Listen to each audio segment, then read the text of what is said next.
Bom, pessoal, então a gente começa a aula de hoje, né? Deixa eu voltar aqui para o primeiro slide.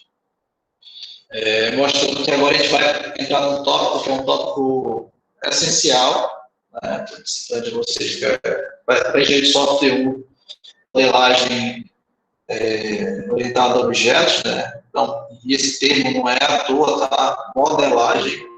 A gente está justamente aprendendo a pensar de uma forma para construir ou modelar sistemas, né? Sistemas de software, no caso. Então, quando a gente pensa orientado a objetos, a gente está pensando, né, no paradigma da linguagem, mas não somente a linguagem importa, né? Até porque a UML, como eu já disse, e vou reforçar durante toda a disciplina, ela é independente de linguagem de programação. Então, você pode estar projetando um sistema em UML ou outra linguagem orientada a objetos e depois implementar esse projeto, essa modelagem em diferentes linguagens de programação que suportem, né, os conceitos da orientação a objetos. Pode ser C++, pode ser Python, enfim, qualquer linguagem orientada a objetos. E aqui, né, a gente vai falar do segundo diagrama, né, talvez o mais importante, porque depois do diagrama de caso de uso, que é um diagrama que está muito próximo dos requisitos ainda, um diagrama muito alto nível, que representa a questão de estrutura geral, visão geral.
Vocês estão me ouvindo agora? Beleza, eu desliguei aqui o Bluetooth. Então, o diagrama de classes, ele é o grande diagrama que aproxima a gente do código, né? A gente tem a estrutura de dados e quem está vendo a disciplina Engenharia de Software 2, a gente também usa o entendimento de modelagem de dados como uma ferramenta para, inclusive, usar outros níveis de programação, como arquitetura orientada a modelos, ou MDA e ferramentas de geração de código. Então, se você entende o diagrama de classe, modela bem o diagrama de classes, você está muito próximo de ser um arquiteto de software, de fato, né? Que é o cara que pensa e projeta sistemas e entende como as partes do sistema se conectam, tá?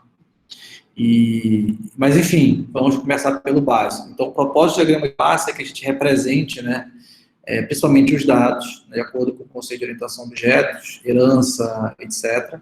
Ele é muito parecido com o diagrama entidade de relacionamento de banco de dados. Sim, é parecido, mas não é igual, tá? Tem muitas diferenças, tá? E aí o pessoal se engana e erra muito em cima disso. E aí a gente tem que pensar que o diagrama de classe é focado na orientação a objetos, obviamente. Assim como existe uma anotação para o diagrama de caso de uso, o diagrama de classe é até mais simples. É uma caixa onde tem 3 partes. Essa primeira parte de cima, onde tem o nome da classe. A segunda parte do meio, né, que é abaixo do nome, é onde a gente coloca nesse compartimento os atributos das classes, né, ou seja, que valores aquela classe vai ter, que tipo de dado vai ter, né? E no terceiro compartimento, as operações, métodos, né? Coisas, ações que aquela classe vai ter. E é importante que vocês entendam que é muito complicado você representar de uma única vez todos os três aspectos, né? Eventos, dados e funções, ou seja, conseguir representar o sistema em funcionamento é uma coisa muito complexa. Talvez seja mais fácil você ir logo programando, para fazer o método A, chamar o B, aí executa e você mostra, viu? Está aí funcionando. Você, de uma forma, tentar demonstrar ou passar a ideia, ou tentar até validar, né, que é um dos objetivos da modelagem, você tentar validar se aquele entendimento dos requisitos, aquela forma de fazer está certo ou errado. É bem complicado você tentar representar isso tudo de uma vez, sistema, a estrutura, o funcionamento e eventos acontecendo. Então, um diagrama de classe, ele não pega tudo, tá? Ele pega principalmente os aspectos de dados e funções. Ele não representa aspectos temporais, como outros diagramas vocês vão ver. Ou seja, não tem uma ordem cronológica. Se tem uma classe da direita para a esquerda, ela é executada primeiro que a outra. Não existe isso. É como se fossem os dados estáticos ali. Eu tenho os dados e as funções, mas não tem nenhuma representação direta de chamar aquela função e quem chama primeiro. Existem outros diagramas que servem para isso. Tá? E como eu já falei na primeira aula sobre o ML, né, o diagrama de classe surgiu também da junção de outros, né, autores que tinham, como aqui o caso, né, que eu tinha mostrado, os autores Greg Booth, etc., que tinham notações parecidas e acabaram juntando e criaram o ML, né, para isso. E ela basicamente representa relações. Aí a teoria dos conjuntos, pessoal, é a mesma coisa que a gente viu em banco de dados 1, para quem viu a disciplina. Então a gente representa as relações entre classes, né, que são coisas de uma categoria, né, tipo livro. Eu posso dizer que o livro é papel, ele é composto por papel, né? Mas eu posso dizer que existe um conjunto de coisas parecidas que são os livros. Muda autor, muda nome, muda formato, mas são livros. Então, eles têm uma função específica que é compartilhada entre os objetos dessa classe. Então, isso que é a ideia da orientação a objetos. Você tentar encontrar no mundo real ou naquele problema que você quer resolver, através de software, coisas, né, que são classificáveis ou separáveis por conjuntos ou classes. E aí o diagrama representa muito essa questão da relação.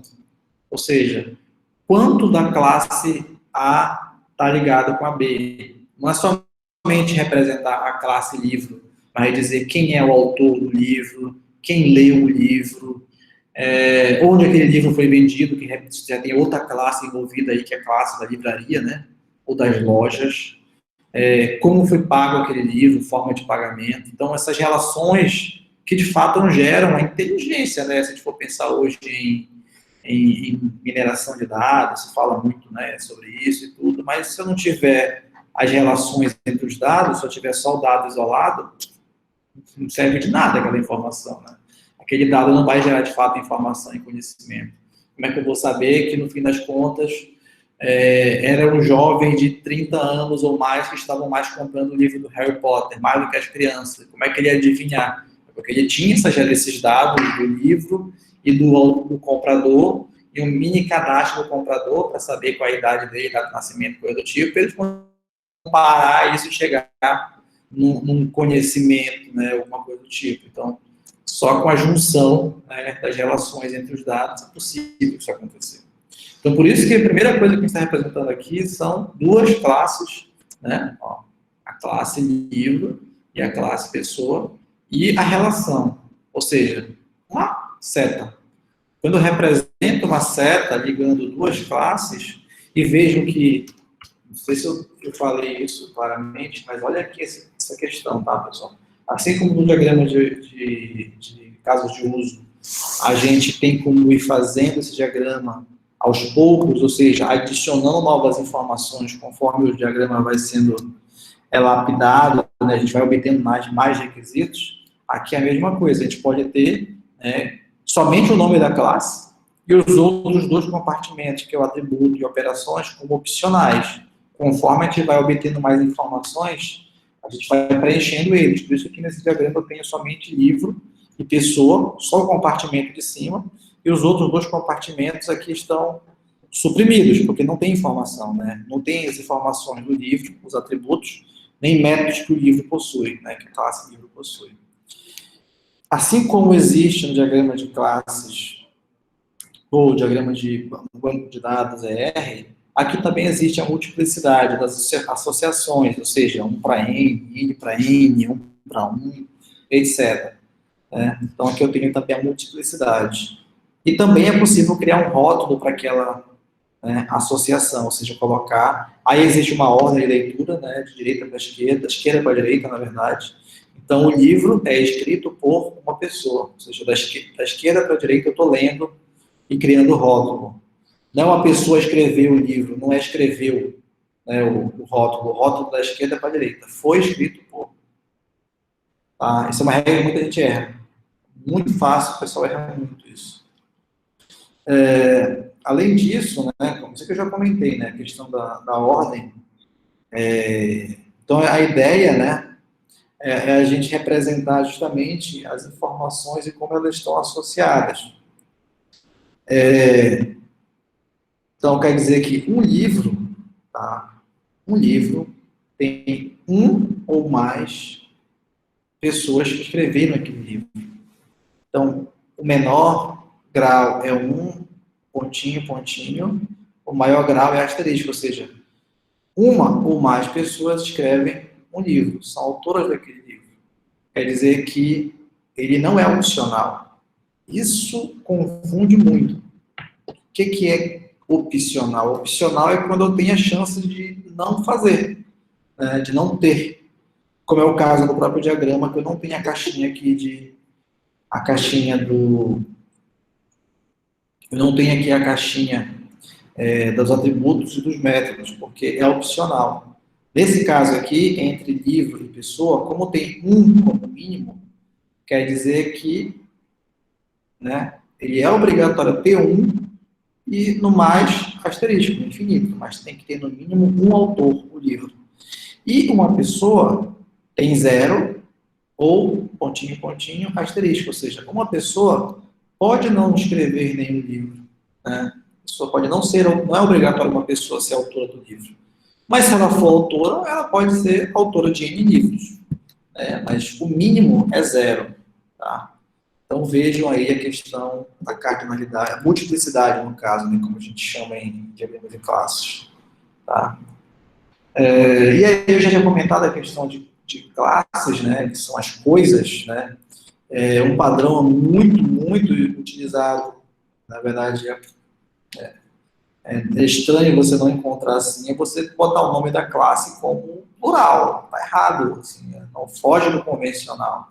Então, o convencional é você rotular as coisas no singular, ou seja, não é livros, pessoas, é livro e pessoa, tá? Então, nunca se esqueçam disso. É uma convenção, não quer dizer que a UML vai dar erro, né? A ferramenta não vai dar erro, mas você está fugindo de um padrão, uma convenção de chamar uma classe no singular, tá? E as associações, a leitura delas, como eu tinha comentado, são da esquerda para a direita e de cima para baixo, tá? A rotulação, né? Atributos. Os atributos, não existe uma regra, tá? No sentido de que só pode ter, quem já viu o banco de dados, né? Tem regra de que o atributo só pode ter um valor, não pode ter subvalores. Aqui a gente está falando de classes, tá? E classes não tem a limitação do mundo relacional, do banco relacional de tabelas, né? Que só pode ter tabelas. Então aqui a gente pode sim ter atributos multivalorados, como arrays, ou atributos compostos, né? Com subvalores, né? Que no caso aqui o endereço tem logradouro, bairro, cidade, né? Como string. E tem um nome que é string, ou seja, o endereço aqui é um atributo do tipo composto, né? E o telefones, aqui embaixo, é um array, ó, então é do tipo multivalorado. Isso não tem problema nenhum, tá? Zero problema. O pessoal erra muito. Botar chave no diagrama de classes. Assim, uma explicação básica para vocês nunca errarem.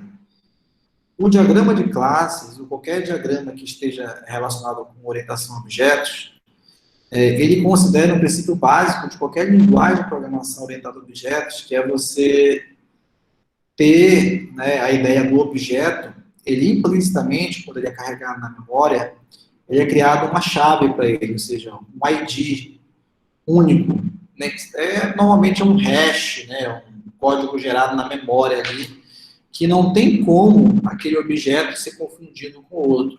Mesmo que eu tenha dois objetos da mesma classe, com os mesmos valores, se eles forem distanciados em variáveis diferentes, eles são coisas diferentes, né? Porque eles são variáveis, ou seja, posições em memórias diferentes entre si. Por isso, qualquer linguagem de programação, quando você cria duas variáveis inteiras, né, e compara os dois objetos, se eles não são a mesma variável original, o mesmo ponteiro original, eles não são a mesma coisa, vai dar diferente. Obviamente, se você quer comparar valor numérico, um valor primitivo, tipo um booleano, etc., tudo bem. Agora, comparar um objeto complexo, não tem como ser igual. A não ser que você tente igualar ele pela chave. Mas se você não compara pela chave e a chave for diferente, ele não é o mesmo objeto, mesmo que tenha valores iguais. Tá? Por isso que, se existe um conceito implícito de chave na própria linguagem de programação orientada a objetos, não tem razão ou necessidade da gente representar, tá, o ID no diagrama de classe. Ele está implícito aqui. Então, por isso que aqui não existe dentro de livro ID pessoa e pessoa livro ID. Na verdade, essa chave, ela está implícita na setinha do relacionamento. Tá? Então, quando eu digo que livro, ele tem um ou mais pessoas que são escritores daquele livro, que uma pessoa pode ter 0 ou mais livros, e como tem asterisco aqui envolvido na ponta, eu digo que isso aqui são listas, né, ou arrays. Então, a cardinalidade é quando a gente está falando de banco de dados ER. Multiplicidade é quando a gente está falando de diagrama de classe. Tá? Essencialmente, são a mesma coisa, só que representados, né, em contextos diferentes. Tá? Mas no final é o 1 para N para N, etc. Tá? Então, aqui, ó, quando eu estou vendo aqui um livro, implicitamente, dentro da entidade livro, aqui, da classe livro, na implementação dela, na linguagem de programação, eu vou já mapear isso para uma lista de pessoas. E dentro de pessoa, se eu for criar um objeto, uma classe, uma linguagem de programação, ele vai ter uma lista de livros. Tá? Então, é assim que a gente diferencia, né, a questão da chave. Não existe chave primária. Tá? Não existe isso dentro de classes. Porque o conceito de objeto, implicitamente, já indica que aquele objeto em memória vai ter uma chave que vai ser única para ele. Tá? Então, essa questão fica implícita na setinha, tá? Que é o relacionamento entre eles. Como eu falei aqui, né, na geração do código. A gente vai gerar um código, a definição aqui dos dois lados, né, que é a questão do papel. Então, é importante vocês entenderem esses três componentes que tem aqui, tá? A multiplicidade, que é justamente o 0 asterisco e o 1 asterisco. O papel, ou role, né? Na verdade, tem aqui a questão do... Aqui, ó. É o rótulo, tá? Então, o rótulo é esse escrito por. Então, esse escrito por é o rótulo daquela associação. E no canto, tá aqui, ó, no canto de cada relacionamento, tem o que a gente pode colocar que seria o label, né? Na verdade, é o role, né? Então, o role é o que aquela classe representa. E uma coisa importante, tá? A gente, na UML, sempre está apontando para o outro lado. Como assim? Então, a pessoa, ela olha para o outro lado e diz, do outro lado, a pessoa tem 0 ou mais livros e tem uma obra, ou obras, no caso, né? Ele tem uma lista. Então, são as obras daquela pessoa. E aqui desse lado, olha, livro, do outro lado, ele pode ter um ou mais autores. Então, cada pessoa que escreveu um livro é um autor. Então, aqui embaixo a gente tem, né, o nosso role, o papel exercido por aquela classe, naquela associação. Tá? Essa função também, tipo, é uma opção, tá? É opcional a gente representar a questão do role, mas ele ajuda em alguns casos muito específicos, como esse aqui, ó. A classe pessoa tem 2 relacionamentos com a classe conta bancária. Aí, como é que eu vou saber o que é um e o que é outro? Então, ele tem aqui abaixo a diferenciação. Tá? Ele tem a diferenciação indicando que, para uma situação, que é a de cima, a pessoa naquela conta bancária, ela é a dependente, né? E existe até uma multiplicidade diferente, né? Porque ele está dizendo aqui que quando a conta bancária se relaciona com a pessoa como dependente, ele pode ter 0 ou até 2. Quer dizer, ele só pode ter até 2 dependentes. Talvez por uma regra de negócio aí do banco internamente indique isso, tá? Mas, enfim. E quando a conta bancária se relaciona com uma pessoa conta titular, só pode ser um, né? Deu para entender, pessoal? Alguma dúvida aqui agora? Então vejam que aqui o role ele se mostra muito importante para a gente diferenciar. Ou seja, existe sim a possibilidade de ter 2 relacionamentos diferentes entre as mesmas 2 classes. Além disso, existe também o autorrelacionamento, que existe também em banco de dados, né? Que a gente vai representar aqui quando a classe tem um relacionamento com ela mesma. Então, o role se torna importantíssimo para diferenciar as pontas, né? Quem é de um lado, quem é do outro. Aqui é o mesmo diagrama anterior, tá? Só que representado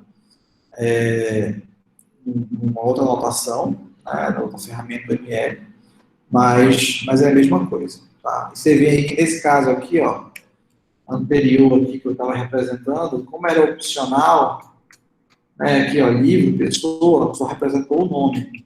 Essa outra ferramenta aqui, que foi tirada esse print, ele já não ele já é opcional, continua sendo opcional, pessoa, mas outros 2 compartimentos não somem, né? Ficam os tracinhos aqui mostrando que eles estão em branco, né? Os atributos e os métodos. Então, isso vocês vão encontrar, tá, pessoal? Vocês vão encontrar isso no dia a dia, não tem problema, tá? É uma questão só de design, assim, de ferramenta, como é que ela quer representar. Importante que é, sim, opcional, tá? É opcional a definição dos atributos e dos métodos, só não o nome. O nome é obrigatório para poder existir aquela caixinha lá daquela classe. Como eu já tinha comentado, né, questão de associações, né, associações, elas têm diferentes tipos. O mais básico aqui é o unário, né, ele representa uma associação dele com ele mesmo. Uma associação binária, né, quando a gente já tem só tem vários exemplos de unário aqui. Mas o unário é essencialmente o autorrelacionamento. Não sei se vocês têm alguma dúvida sobre isso, né? Mas é quando a classe ela se relaciona com ela mesma, somente no caso mais clássico aqui, que é de empregado, né? Ou funcionário, que tem a questão do chefe e dos empregados. Então, mesmo o chefe, ele é um empregado, ou um funcionário. Só que ele tem pessoas que hierarquicamente estão abaixo dele.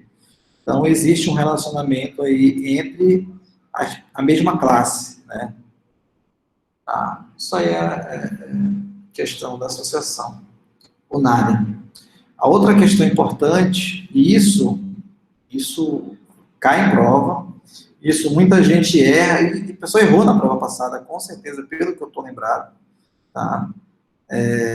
Não é terror, não, realmente a pessoa errou. Coisa básica, que é o seguinte: eu dei um código-fonte, tá? Eu dei um código-fonte em Java, representando relacionamento. Eu estou falando aqui de relacionamentos, vocês vão ver isso no código-fonte. E esses relacionamentos, eles podem ser bidirecionais. Tá? O que é isso? Então, ele pode ser um relacionamento onde as duas classes têm os ponteiros, ou unidirecional, onde somente uma das classes, um dos lados, tem o ponteiro para o outro lado, só que o outro não tem. Né?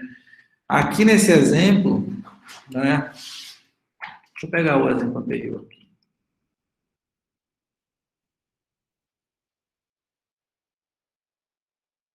Esse aqui é bom porque ele tem lista. Então, eu já tinha explicado para vocês, né, que dentro da classe pessoa, quando eu for transformar isso em código, ele vai ter uma lista de livro, vai ter uma lista de pessoas, e pessoa vai ter uma lista de livro, ou seja, vai ter um array de cada lado. Então, isso é ser bidirecional. Tá? É quando as duas classes envolvidas naquele relacionamento têm um ponteiro. Tá? Ou vice-versa, né? Os dois lados estão se apontando aí. A grande questão é que, a depender da quantidade de itens nessa lista, pode ser uma coisa gigante. E aí, essa coisa gigante pode levar a um consumo de memória ou uma outra situação de performance. Tá? Então, por uma questão de performance, não somente performance, é questão de design, em vez de segurança, você pode tornar isso unidirecional. Tá? Mas a ideia aqui é justamente essa. Aqui eu tenho um funcionário que trabalha no departamento. Então, dentro da classe departamento, ele vai ter uma lista de funcionários, porque é 0 ou mais. E dentro de funcionário, ele vai ter um ponteiro para um departamento, que é onde ele trabalha. Ou seja, eles guardam esses ponteiros dos dois lados das duas classes. Mas quando a gente faz isso, né, e aí está muito óbvio, né, o que acontece. Então, é uma associação binária, porque eu tenho duas classes envolvidas, não é unária, porque não é só uma classe, como no exemplo anterior, só que eu tenho uma seta de um lado para o outro. E é óbvio, né? O funcionário aponta para o departamento que ele trabalha. Só que o departamento não aponta para o funcionário, ou seja, dentro da implementação da classe departamento, não tem um array, uma lista de funcionários. Tá? E é isso. É assim que funciona. Se você for pensar, é exatamente assim que funciona, né, no banco de dados. É um relacionamento lá, você tem o chave estrangeira de um lado e do outro lado você não tem. Você não vai colocar a chave estrangeira dos dois lados, né? Você está desperdiçando aí, na verdade, você está gerando uma confusão, né? Então, é um relacionamento cíclico aí. Então, na verdade, em banco de dados relacionais, é assim que funciona, no fim das contas. É tudo unidirecional, né? Só que em classes é possível você representar dos dois lados, uma lista de um lado, um atributo do outro, ou lista dos dois lados, como no exemplo que eu dei. Só que nesse caso aqui, né, ele não é assim, ele é unidirecional. Tá? E aí, quando você pensa no código, bicho, aí que a pessoa errou na prova, justamente porque eu botei lá uma classe funcionária, que tem lá um atributo trabalha, do tipo departamento, e depois tinha uma classe departamento que tinha só os atributos dela, nome, código, etc. E aí a pessoa não soube desenhar o diagrama de classes com a setinha. É basicamente isso, ou seja, indicando que dentro de funcionário existe um ponteiro para o departamento, só que o departamento não tinha uma lista de funcionários. Então não era para ter uma lista aqui dentro. Então, a pessoa errou tanto não incluindo a lista de um lado, quando era bidirecional, ou colocando lista quando não tinha, porque tem uma seta aqui dizendo que é só o funcionário que aponta para o departamento não aponta para o outro lado. Tá? Então, é unidirecional. A questão de navegabilidade, etc., né? Justamente a gente já tinha visto em banco de dados a questão do limite inferior, né, ou o valor absoluto, como no caso do 1, né, ou até o valor coringa, né, que é o asterisco. Então, quando a gente coloca, por exemplo, só asterisco, quer dizer que é 0 ou mais. É a mesma coisa que botar 0 ou mais. Ou 0 asterisco. Colocar só asterisco já é a mesma coisa que o de cima. Aí é uma questão de gosto. Tá? É a mesma coisa quando você coloca aqui, ó. Na verdade, não é a mesma coisa, né? 0 ou 1 ou mais. Quer dizer, 0 ou 1 quer dizer pode ou não pode, mas quando pode, só pode ter um. É como se fosse representando lá um relacionamento opcional, entre tabelas do banco de dados. E o 1 ou mais é o contrário, ele tem que ter no mínimo 1 e mais infinito, que é a questão lá do autor do livro. A gente já viu o exemplo. E aí um exercício para vocês aí, ó. Vocês estão vendo esse diagrama? Acredito que sim. E respondam aí, qual desse é o mais correto? Valendo. Qual é o diagrama que está mais correto aí, que está certo? Se existe isso. Vamos lá, estou esperando. É o 1, é o 2 ou o 3? Tá, estou dividindo aqui, ó. São 3 diagramas. Qual é o mais correto? Quem responde aí? Vamos lá.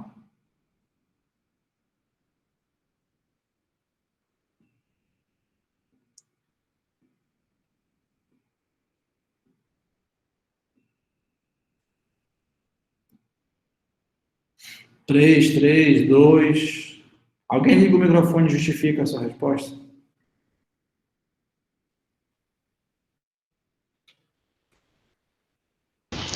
Professor? Diga. O primeiro eu acho que não pode ser, porque não tem como um funcionário trabalhar em nenhum departamento, né? Porque pode ser 0 ou 1, mas se for 0, não faz sentido não ter departamento. E o outro lado dele? 3. Não, o 1 ainda. Olha o 1 ainda, que tu começou nele. E lê o outro lado do relacionamento. Tu leu de funcionário para departamento, dizendo que é 0 ou 1 não faz sentido. E o outro lado, um departamento ter um funcionário faz sentido também? Também não, teria que ter vários funcionários. Pois é, né? É um desperdício, que é o departamento só para uma pessoa trabalhar nele. Perfeito. Então, um não faz sentido. Qual o outro que faz sentido para ti? Eu primeiro achei que fosse o 3, mas depois eu achei que o melhor seria o 2. Por quê? Porque no 2 seria um determinado departamento, não sei qual, porque ele não define, para vários funcionários. No outro, ele se encaixa na mesma coisa tem um funcionário para 0 departamento, não faz sentido, teria que ser de 1 ou mais. Isso, pode ser. Assim, boa resposta, tá? É por aí, sim, mas tudo depende dos requisitos, tá? Óbvio, né? Mas, pela lógica, faz realmente mais sentido o 2, tá? Ser o mais ajustado, porque realmente essa questão do cara trabalhar numa empresa, mas não está em nenhum departamento, não é tão comum, mas é possível, né? Você ter uma situação de uma empresa mais flexível, etc. Além disso, tem a situação da pessoa trabalhar em mais de departamento por vez, né? Será que isso é comum? Eu não sei, pode ser que seja alguma empresa, mas será que um por vez não é o mais próximo da realidade? Ou seja, eu trabalho no departamento A, depois vou para o departamento B, depois vou para o C, etc. E aqui, ó, quando a gente não tem nada, aqui a multiplicidade do outro lado, implicitamente é o 1. Tá? Então, quando eu tenho aqui funcionário, departamento e não tem nada, quer dizer que é 1. Quer dizer, o funcionário trabalha em um departamento e esse departamento tem 0 ou mais funcionários. Tá? Quer dizer que ninguém pode ter ninguém trabalhando, mas se tiver, é N. Mas cada um só trabalha em um lugar. Então, o 2 faz mais sentido. Não quer dizer que o 3 esteja 100% errado, tá? Mas ele é mais simples, né? O 2 está mais próximo, assim, do que a gente imagina. Beleza. Então, aqui, tá? Aqui, a gente tem uma representação na forma de conjuntos. Lembra que eu falei que classes, diagrama de classes, representa essencialmente relações, né? Então, essas relações são as ligações entre as classes, ligações lógicas. Então, se for pensar aqui funcionário e departamento, a gente diz que o funcionário A trabalha no departamento B. Ó. E esse departamento, como está asterisco, então é a mesma coisa aqui, 0, pontinho, pontinho, asterisco. Funcionários que trabalham lá. Então, nesse caso, aqui, ó, eu tenho aqui funcionário, aí eu tenho aqui um conjunto. João, Maria e José. E o departamento, eu tenho também outro conjunto. Departamento 1 e o departamento 2, A e B. Então, quando eu digo que o fulano trabalha no tal departamento, eu estou simplesmente juntando. Estou dizendo que o João trabalha no A, que a Maria trabalha no B, né? Ó, o João no a Maria no B e o José no B. Pode? Pode, porque, olha aí, ó, o departamento pode ter 0 ou mais. Então, ele pode ter mais de um funcionário trabalhando no B. Não tem problema. O que não poderia é ter a Maria trabalhar no B e trabalhar no A ao mesmo tempo. Porque ia dar problema, né? Porque eu teria que burlar essa regra que aqui no canto é 1. Né? Então, se aqui no canto é 1, quer dizer que o funcionário só pode trabalhar em um departamento por vez. Então, aqui continua certo, né? O que não poderia ter é o José, né? José A. Aí não pode, justamente porque o José não pode trabalhar no B e no A ao mesmo tempo, ele só pode trabalhar em um por vez, tá? Parece simples quando a gente explica assim, mas o pessoal erra muito, muito, muito, muito. Beleza, então essa é a ideia do diagrama de classes, tá? A gente tem a classe A e classe B, classe funcionário e departamento, e as relações entre eles. Aqui, vocês não estão vendo mais uma abstração, a gente já está vendo o que a gente chama de instanciação, tá? Ou seja, objetos. Então, dentro da classe funcionário, eu tenho aqui 3 objetos. 2, 3. E dentro da classe departamento, eu tenho 2 objetos. Ou seja, o T1 é um departamento. O financeiro é um departamento. Então, deve ter lá no banco de dados uma questão comum, por exemplo, de cadastro em todos os departamentos. Com certeza. Então, deve ter um nome, descrição, ativo e inativo, ícone, informações de cadastro do departamento. E funcionário é a mesma coisa, deve ter tudo em comum entre eles. Nome, idade, data de nascimento, enfim, profissão, são funcionários. Né? Então, aqui eu tenho a ligação entre esses conjuntos agora. Tá? Então, essas são as relações entre os conjuntos. Essa relação se chama trabalho. Funcionário só trabalha em um departamento por vez. Se ele quiser trabalhar, o João quiser sair do 1 e ir para o 2, ele primeiro tem que largar o relacionamento dele com o 1. Tá? Porque aqui só permite um por vez. Aqui outro exemplo, só que um exemplo mais, entre aspas, complexo, mas na verdade é muito simples. Tá? A gente tem um diagrama de 3 classes, onde a gente representa aqui a ligação, né, entre coisas de uma situação de venda, né? Ou seja, eu tenho aqui no meio a classe venda, uma data, tarará.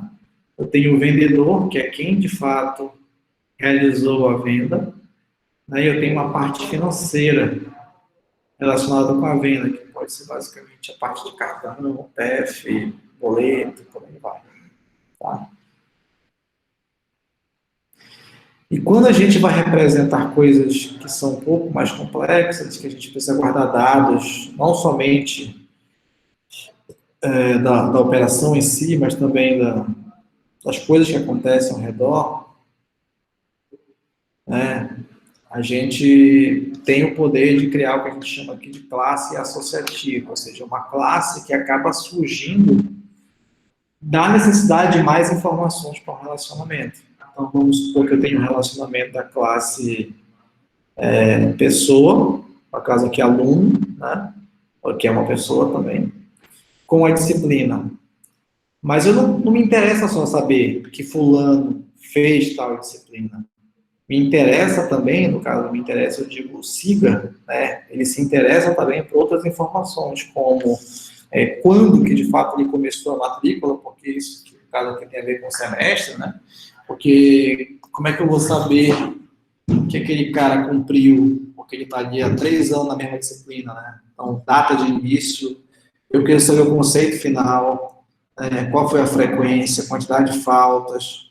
Então, não é só dizer fulano fez tal disciplina, e quando ele fez essa disciplina, ou quando ele fez cada disciplina, ele teve essas informações associadas a ele. Então, isso é uma classe associativa, tá? É uma classe que surge a necessidade de um relacionamento guardar mais dados, mais informações.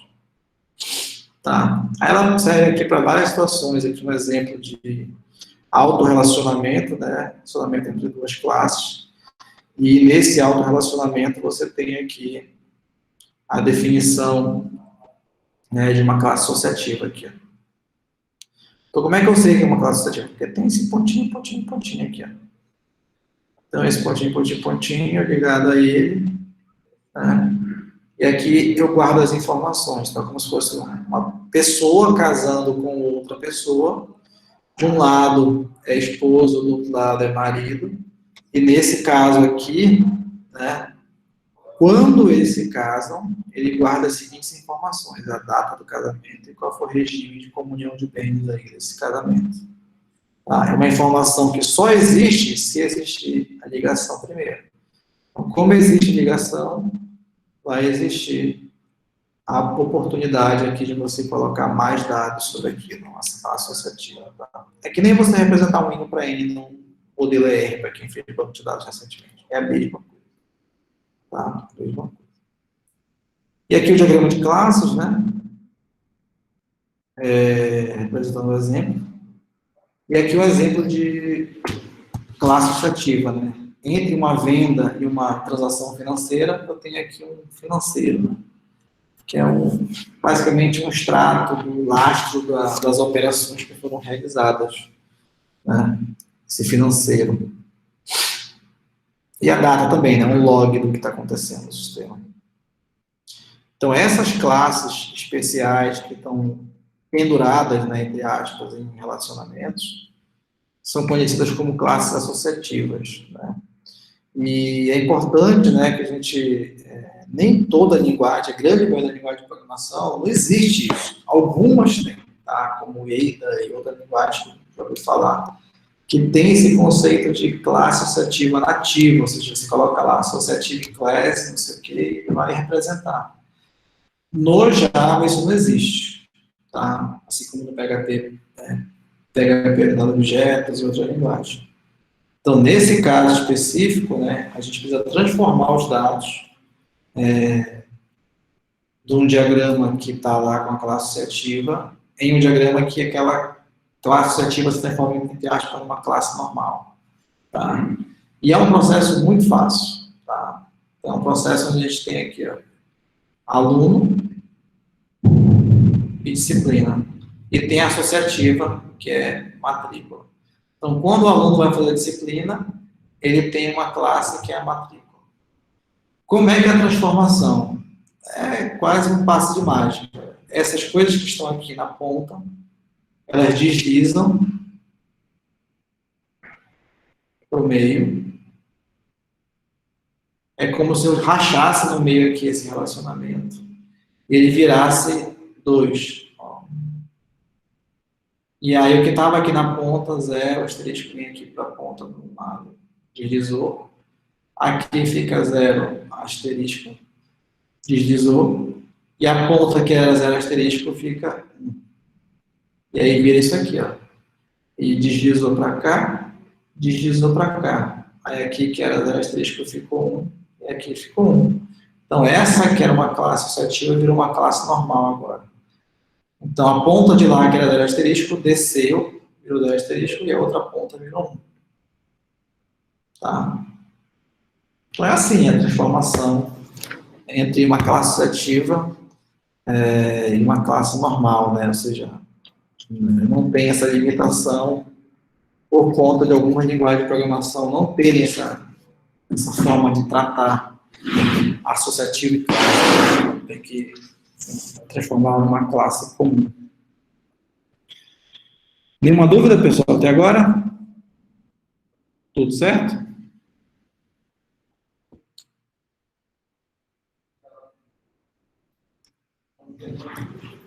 Tá.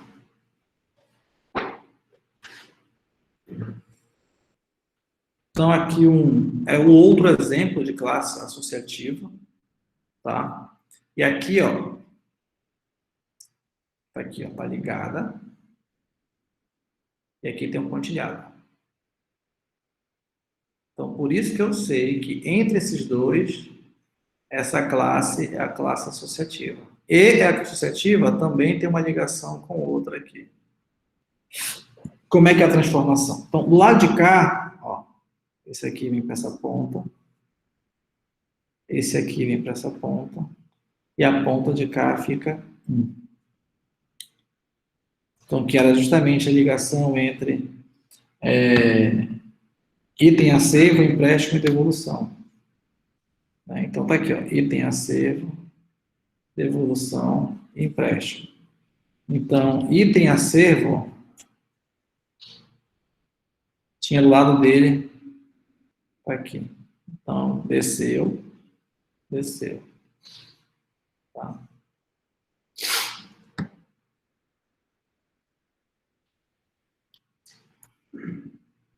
Isso aqui eu ainda vou passar para vocês o exercício. Tá? Primeiro eu vou passar o diagrama de caso de uso, para depois a gente ir para o diagrama de classe. Alguma dúvida, pessoal, sobre essa transformação de classe associativa em uma classe normal? A grande questão aqui, tá, é que não existe isso na linguagem de programação. Assim, existem algumas, mas nem todas têm esse construtor. Ele precisa ser uma classe qualquer. Tá? E isso cai, tá? De vez em quando cai essa transformação. Ou eles pegam o primeiro diagrama original, que é esse caso aqui, e aí te dá um outro diagrama, ou outras opções e pergunta qual é a opção correta. E aí você tem que acertar, se você souber esse esquema aqui de desce para cá, e aqui fica descoberto, fica e vira esse cara aqui. Tá? Isso é o dia a dia do analista, tá? O engenheiro de software tem que saber fazer isso a qualquer momento. Tá? Beleza. Então, vou dar uma estopada aqui na gravação, só um segundo.